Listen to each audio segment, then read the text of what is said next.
Really interesting fight coming up this weekend. This one in the bantamweight division. We have Wales' own Jack Shore representing, Shore Martial Arts, and he has for the longest time.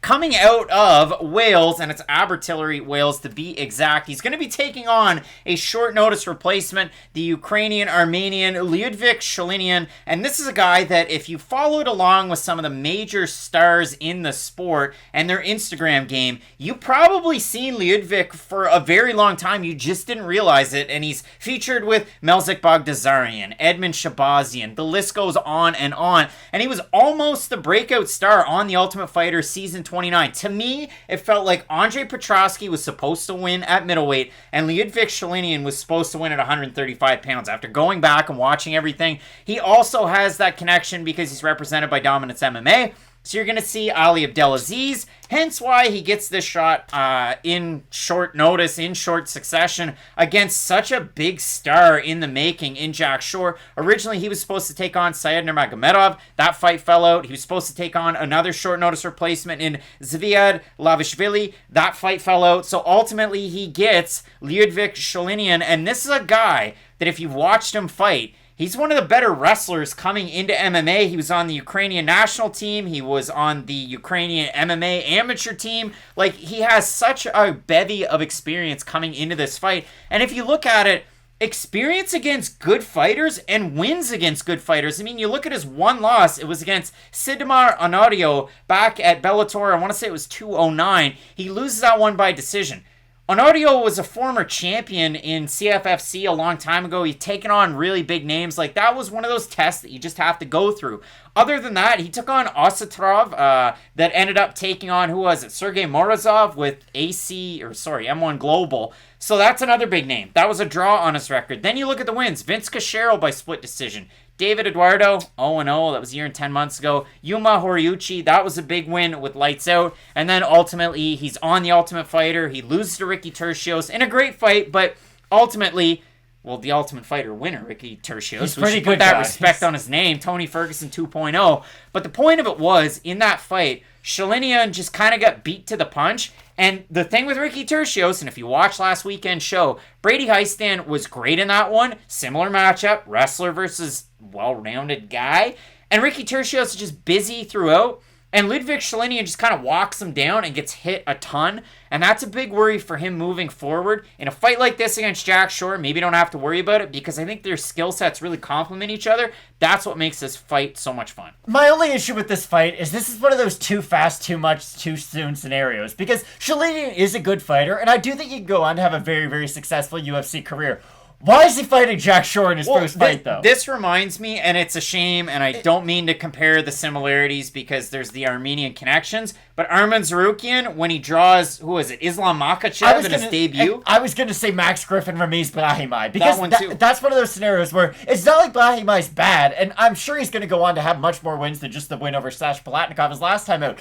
But it's just like, you're not doing that guy any favors by giving him Jack Shore in his UFC debut, because what is Jack Shore phenomenal at? Well, he's probably one of the best wrestlers to come from Europe in a very long time, and his jiu-jitsu and his ground game is so dynamic and so diverse on the mat. He's not somebody like Damian Maia, and I know I always bring up this example of a grappler who not really can only do one thing. I guess just a one-note grappler, if you will. Damian Maia is a back-taking specialist. With Jack Shore, he can ground and pound you from on top. He can take your back immediately. He just throws a lot of different looks at guys on the mat. And another fighter who he kind of does remind me of a little bit is Merab Dvalishvili. Now, Merab is much more wrestling-heavy, I would say. He chains his takedowns a little bit better than Jack Shore does, whereas Jack Shore, I think, in the grappling and pure jiu-jitsu is a little bit more skilled than Merab. But they do have some similarities with their styles. And the thing about Sholinian is, he himself is a good chain wrestler. He is a very unique fighter because when I first looked, coming from the Ukraine, I wonder what he's good at. Well, Ukrainians... It's just Ukraine. It's not the Ukraine. Are more known for their boxing. You think of guys like Alexander Usyk. You think of even fighters like Marina Moroz. I know... he's in pictures with Usyk over on the Instagrams. But the problem is that he doesn't really have that boxing style to set up a lot of his takedowns. Like you said, he will kind of walk into shots sometimes. And I know I bring up Marvin Vettori a lot as this example, but Marvin Vettori is kind of my gold standard for striking your way into the clinch. We don't often see Marvin Vettori going for takedowns and then getting flying kneed by like Yoel Romero. Like Chris Weidman struggles sometimes with takedown attempts and when to take them.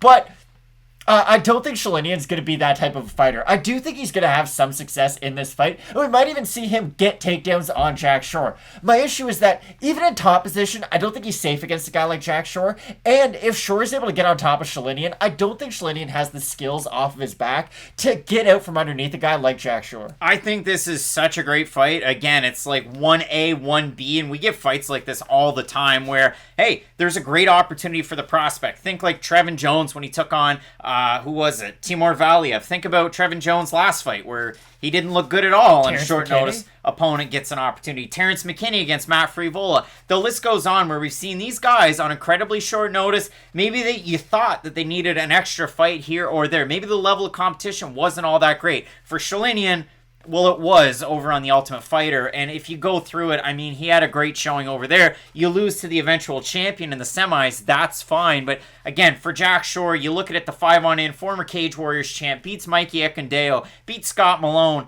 beats Noeline Hernandez, didn't have a good run in the UFC, beats Aaron Phillips, didn't have a good first run or second run. Yeah. Beats Hunter Azure by split, and that's the important one. If you like Sholinian, you're going to pick up bits and pieces where Hunter Azure's a great MMA wrestler, and that was a good showing where maybe you can pick up a couple of things on incredibly short notice that you can use against Jack Shore. Again, I really do like this one, but Shore, a big favorite, open to minus 285. He's minus 324 right now. Liudvik Sholinian, open to plus 225. He's at plus 254 right now. Over on Topology, 335 total votes, so it's a small sample size, but 95% was Shore. 53% have him to win by submission. For the 5% that have Sholinian, 72% by decision. I think we're probably going to go to a decision in this one, and I think Jack Shore is going to get it. Maybe he gets it by submission, but I think the scrambles are going to be great in this one. And if Sholinian wins out, it wouldn't be a huge shock surprise just based on the way that those odds are. But I do like Shore here. Yeah, I do think Sholinian is going to struggle in that bottom position. That's really going to be the key of this fight. When Jack Shore gets on top of guys, he is so good at, I get into full mount, I ground and pound you, give me your back, and then I choke you out. It's pretty much his specialty. And again, he is somebody who can play that sort of boring game, if you will. He will waste minutes trying to set up kind of the perfect submission, but I still like Jack Shore in this. With Sholinian, again, he could go on to have a very successful career after this fight. I still think the UFC is doing him any favors by giving him such a tough guy in Jack Shore in his UFC debut. Matt, absolutely love this fight. Both of us going with Wales' own Jack Shore to get the win. Let us know down below in the comments section who you have in this fight. I'm sure there's a lot of Liudvik Sholinian fans. I want to hear from you. How do you think he's going to get it done in this one? Because he has those wrestling chops in his back pocket for sure. And you're not going to want to miss the rest of the videos for this card. Up at the top, Tom Aspinall taking on one really tough out in Sergey Spivac, as we know. And in the main event, holy smokes, a great one. Derek Brunson, Darren Till, finally going to happen. Keep locked in with Fight Night Picks, as we always say. Let's get into it.